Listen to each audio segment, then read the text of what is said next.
प्रतिभा शुक्ला अपने channel PRS teaching में आपका एक बार फिर से बहुत स्वागत करती हूँ। दोस्तों, आज मैं आपके लिए जो वीडियो लेकर आई हूँ उस वीडियो में मैं आपको पाठ दीपावली का अभ्यास कार्य के संबंध में संपूर्ण जानकारी प्रदान करूंगी। दोस्तों, आज के इस वीडियो के माध्यम से आपको मैं संधि विच्छेद किस तरह करते हैं और इस पाठ में किस संधि की चर्चा की गई है, इन सब बातों की जानकारी अभ्यास कार्य को कराने जा रही हूँ। तो दोस्तों, वीडियो आगे बढ़ाने से पूर्व मैं आपसे रिक्वेस्ट करना चाहती हूँ कि आप मेरे वीडियो को लाइक करें, शेयर करें और चैनल को सब्सक्राइब करें। आप मेरे वीडियो को अधिक से अधिक व्यूज भी दें, जिससे मैं आपके लिए अन्य विषयों पर भी वीडियो बना सकूं। दोस्तों, आप मुझे इंस्टाग्राम पर भी फॉलो कर लें। मेरी इंस्टाग्राम आईडी है PRSteaching_YT। मैंने अपनी इंस्टाग्राम आईडी की लिंक डिस्क्रिप्शन में दे दी है। तो दोस्तों, अब वीडियो को आगे बढ़ाते हैं। और हाँ, एक निवेदन आपसे यह भी है कि आप वीडियो को अंत तक अवश्य देखें, क्योंकि जब आप अंत तक वीडियो देखेंगे तभी आपको पाठ से संबंधित पूर्ण जानकारी प्राप्त हो पाएगी। तो चलिए दोस्तों, शुरू करते हैं इस पाठ से संबंधित अभ्यास। तो दोस्तों, जैसा कि आप देख रहे हैं कि स्क्रीन पर जो पिक्चर मैंने लगाई है उस पिक्चर में आपको सबसे पहले प्रश्न उत्तर दिख रहे हैं और ये पाठ से संबंधित वो प्रश्न हैं जिनका उत्तर आपको संपूर्ण वाक्य में देना है। तो आइए सबसे पहले मैं आपको प्रश्न नंबर 1 समझाती हूँ। प्रश्न नंबर 1 है, दीपावली उत्सवः कदा भवति। दीपावली उत्सव या त्योहार कदा शब्द का अर्थ है कब, भवति होता है। तो विद्यार्थियों, इस प्रश्न का उत्तर है, मैं सबसे पहले हिंदी में आपको बता दूं कि दीपावली उत्सव शरद ऋतु में कार्तिक मास की अमावस्या की रात में होता है। अब इस वाक्य की संस्कृत क्या होगी? चलिए अब मैं आपको संस्कृत बताती हूँ। दीपावली उत्सवः शरद ऋतौ कार्तिक मासस्य अमावस्यायाः रात्रौ भवति। प्रश्न नंबर 2, अयम् उत्सवः कस्मिन् उपलक्ष्ये भवति। अयम् शब्द का अर्थ है यह, उत्सव कस्मिन् उपलक्ष्ये, कस्मिन् शब्द का अर्थ है किस, उपलक्ष्य में, भवति होता है। इस त्योहार को मनाने का क्या कारण है? तो विद्यार्थियों, आप सभी जानते होंगे कि जब श्री रामचंद्र जी रावण का वध करके अयोध्या में सीता और लक्ष्मण के साथ वापस आए थे, तो इसी उपलक्ष्य में यह त्योहार अर्थात दीपावली मनाई जाती है। तो आइए देखते हैं संस्कृत में क्या वाक्य बनेगा। यदा श्री रामः रावणं हत्या सीतया सह प्रत्यागच्छत् तस्मिन् उपलक्ष्ये अयम् उत्सवः भवति। अगला प्रश्न है, अस्मिन् उत्सवे कस्या पूजनं भवति। अस्मिन् उत्सवे, इस शब्द का अर्थ है इस उत्सव में, कस्या किसका, पूजन भवति होता है। तो आप जानते होंगे कि इस त्योहार में लक्ष्मी जी का पूजन होता है और लक्ष्मी जी के साथ साथ गणेश जी की भी पूजा की जाती है। तो अस्मिन् उत्सवे लक्ष्मी पूजनम भवति। अगला प्रश्न है, भारतवर्षः कीदृशः देशः अस्ति। भारतवर्ष कीदृशः शब्द का अर्थ है कैसा देश है। भारतवर्षः उत्सवानां देशः अस्ति। भारतवर्ष उत्सवों का देश है। अंतिम प्रश्न है, मूर्खाः अस्मिन् उत्सवे किम कुर्वन्ति। मूर्खाः, जो मूर्ख लोग हैं, वो अस्मिन् उत्सवे, इस उत्सव में, किम शब्द का अर्थ है क्या, कुर्वन्ति करते हैं। जो मूर्ख लोग हैं वो इस त्योहार में कुछ ऐसे कार्य करते हैं जो उन्हें नहीं करने चाहिए, जैसे जुआ खेलना, मद्यपान करना। तो विद्यार्थियों, इस प्रश्न का उत्तर है मूर्खाः अस्मिन् उत्सवे द्यूतक्रीडां मद्यपानं च कुर्वन्ति। तो दोस्तों, अभी मैंने आपको सभी प्रश्नों के उत्तर बताए। अब मैं आपको अगला प्रश्न बताने जा रही हूँ, जिस प्रश्न में आपको रिक्त स्थानों की पूर्ति उचित शब्द का प्रयोग करके करनी है। पहला वाक्य, भारतीयाः भवन्ति। अब यहाँ पर है भारतीय भवन्ति, होते हैं, कैसे होते हैं, इसका उत्तर है उत्सव प्रियाः।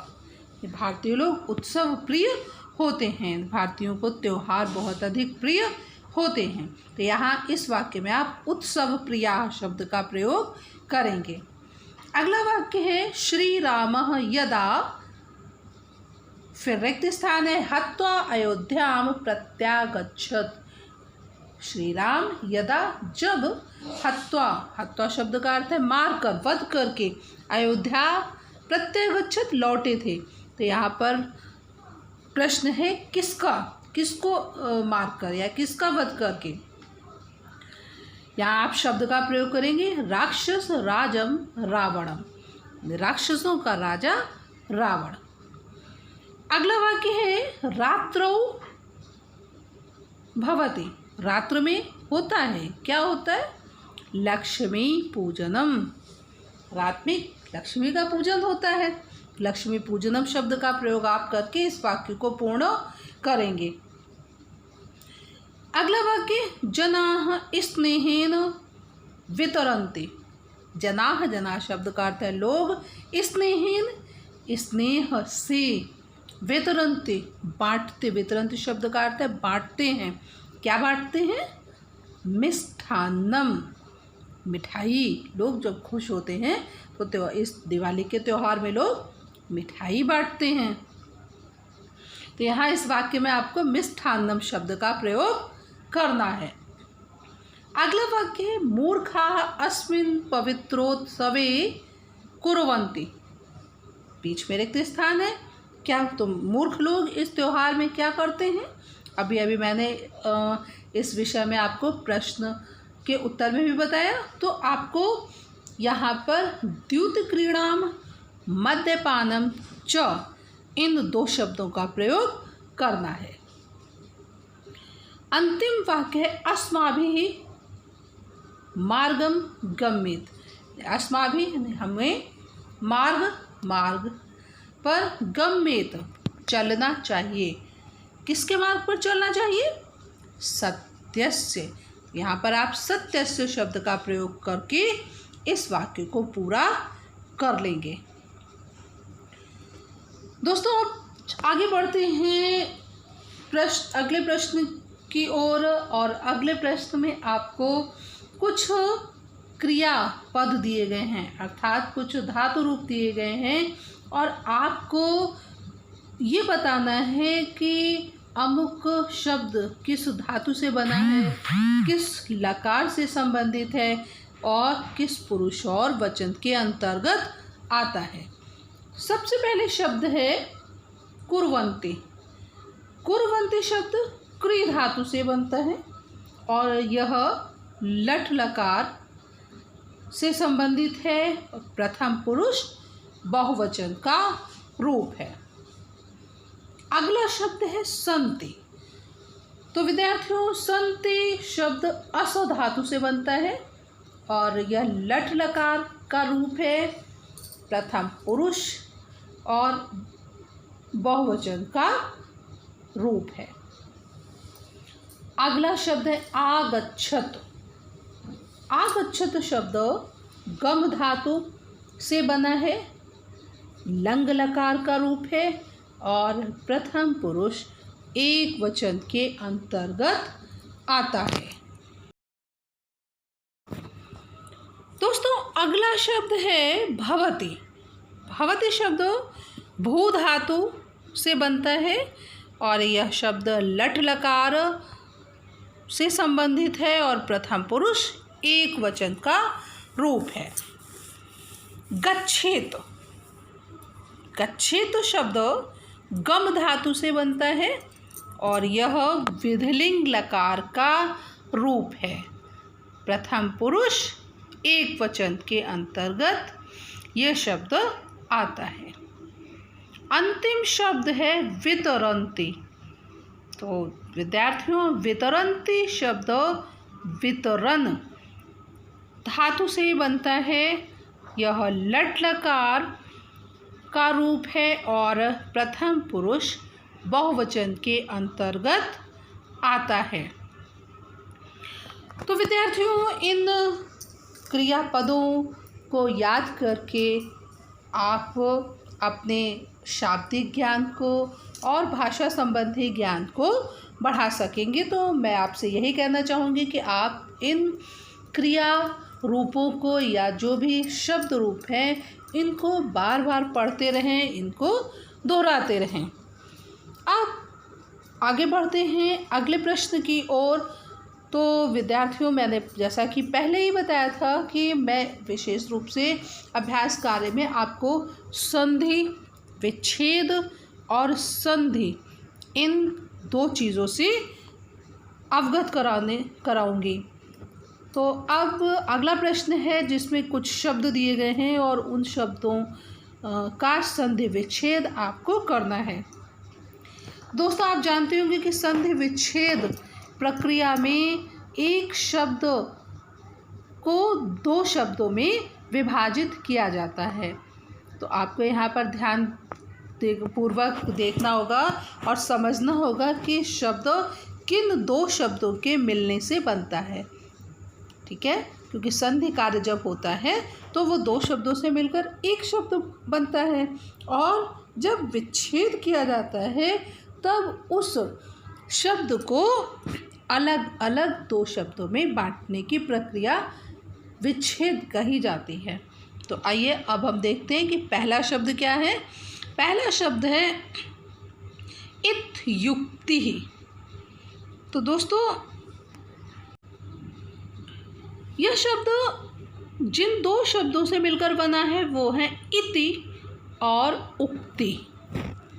इति इति में जो ता में ई है ये ई या में बदल गया है और इसके बाद जब संधि शब्द बना तब ये हुआ इत्युक्ति। अगला शब्द है दीपावल्युत्सवः। अब आइए देखते हैं यह शब्द किन दो शब्दों से मिलकर बना है। तो विद्यार्थियों यह शब्द दीपावली और उत्सव दो शब्दों से मिलकर बना है। अगला शब्द देखिए प्रत्यागच्छत। प्रत्यागच्छत शब्द प्रति और आगच्छत इन दो शब्दों के मेल से बना है। महोत्साहेन। विद्यार्थियों यह शब्द महा और उत्साहेन इन शब्दों की सहायता से बनाया गया है। अंतिम शब्द है अद्यावधि। अद्यावधि शब्द अद्य और अवधि इन दो शब्दों के मेल से बना है। तो विद्यार्थियों आप समझ गए होंगे कि संधि विच्छेद की प्रक्रिया किस तरह से कार्य करती है। अब मैं आपको दूसरी प्रक्रिया के संबंध में जानकारी कराने जा रही हूँ जिसमें दो शब्दों को जोड़ करके एक शब्द बनाया जाता है और इस प्रक्रिया को संधि कहा जाता है। आप जानते होंगे क्यों संधि शब्द का अर्थ होता है जोड़ना, मिलाना। देखिए, पहला है प्रति और एकम। जब हम इन दोनों शब्दों को मिलाएंगे तब नया शब्द बनेगा प्रत्येकम। अगला शब्द है सु धन आगतम। इन दोनों शब्दों को मिलाने पर नया शब्द बनेगा स्वागतम। अगला शब्द है होलिका धन उत्सव। इन दोनों को मिला दीजिए तो जो शब्द बनेगा वो होगा होलिकोत्सवः। अद्य धन अवधि, अद्य और अवधि इन दोनों शब्दों को मिलाने पर शब्द बनता है अद्यावधि। इसी तरह दीप और अवली इन दोनों शब्दों को मिलाने पर भी जो शब्द बनता है वो है दीपावली। जिसका अध्ययन आपने इस अभ्यास कार्य के माध्यम से किया और पूर्व में मैंने एक वीडियो बनाया था जिसमें इस पाठ का मैंने अर्थ बताया था कि कब दीपावली मनाई जाती है, कैसे मनाई जाती है। इन सारी विषयों की मैंने आपको विस्तृत जानकारी कराई थी। तो दोस्तों यहाँ पर देखिए आप संधि, ये जो शब्द देख रहे हैं संधि जिनमें अभी मैंने की है, मैं आपको ये भी बता दूं कि प्रत्येकम, प्रत्येकम शब्द यण संधि का उदाहरण है। स्वागतम शब्द भी यण संधि का। तो दोस्तों जो होलिकोत्सव शब्द है यह गुण संधि का उदाहरण है और अद्यावधि दीर्घ संधि का उदाहरण है और दीपावली शब्द भी दीर्घ संधि का उदाहरण है। विद्यार्थियों, मैं आपको एक विशेष बात बता दूं कि ये सभी संधियां स्वर संधियों के अंतर्गत आती हैं। मैंने संधि से संबंधित एक वीडियो भी मैं बना चुकी हूँ जिसे आप उसे भी देख सकते हैं। तो दोस्तों इस पाठ से संबंधित संपूर्ण जानकारी अभी अभी मैंने आपको कराई। उम्मीद है आपको मेरा ये वीडियो पसंद आया होगा। तो दोस्तों अगर मेरा वीडियो आपको पसंद आया है तो प्लीज़ मेरे वीडियो को लाइक करें, शेयर करें, चैनल को सब्सक्राइब कर दें अगर आप अभी तक आपने नहीं किया है तो। और इसी तरह आप मुझे अपना प्यार भेजते रहिए, अपने लाइक्स भेजते रहिए और अपने कमेंट्स भी आप मुझे भेजते रहें। दोस्तों आप मुझे इंस्टाग्राम पर भी फॉलो कर लें। मेरी इंस्टाग्राम आईडी है PRS_Teaching_YT। इसे मैंने अपने डिस्क्रिप्शन में लिंक को दे दिया है। दोस्तों अब मैं उम्मीद करती हूँ कि आपने मेरे चैनल को सब्सक्राइब कर दिया होगा, वीडियो को लाइक भी कर दिया होगा और साथ ही अपने व्यूज़ भी मुझे आप भेज रहे होंगे। दोस्तों आपका प्यार मेरे लिए बहुत ही ज़रूरी है, तो अपना प्यार मुझे ऐसे इसी तरह से देते रहिए जिससे मैं आपके लिए नई नई जानकारी और से संबंधित वीडियो बनाकर आप तक पहुंचाती रहूं। तो दोस्तों शीघ्र ही फिर कल आपसे मुलाकात होगी एक नए विषय के साथ। और आप बेल आइकन को प्रेस करना बिल्कुल ना भूलें क्योंकि नोटिफिकेशन तो सबसे पहले आपके पास मेरे वीडियो का जब जाएगा तभी आप उसको जल्दी से जल्दी देख सकेंगे। तो दोस्तों तब तक के लिए नमस्कार।